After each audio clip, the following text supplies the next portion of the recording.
Hey folks, RedBubble here. I'm back with another video. This is the fifth and last of my Inktober recaps, covering days 27 to 31. But first, some announcements.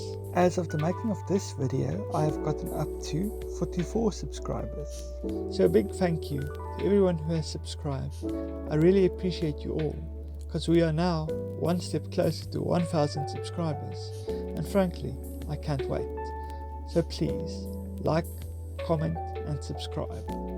Lastly, these free illustrations, among others, are available as merchandise over on my RedBubble store. If you guys want to check it out, the links will be in the description. Now, on with the video.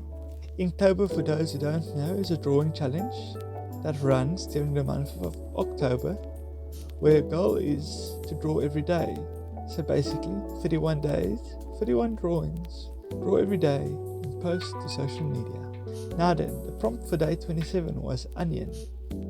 For this prompt, I simply drew an onion, which turned out to be surprisingly difficult. But all in all, I am relatively happy with how it came out. The prompt for day 28 was skeletal.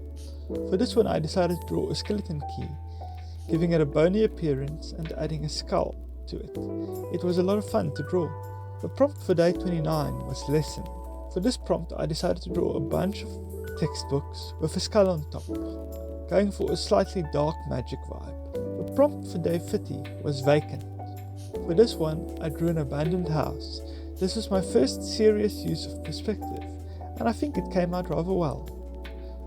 The prompt for day 31 was award. For the final prompt of Inktober, I drew a trophy. It's an award after all. While I cannot say that all the illustrations I did this month were perfect, I can say that I am very proud of myself for completing Inktober. So until next time, thank you for watching, wherever you are and wherever you're going. Safe travels.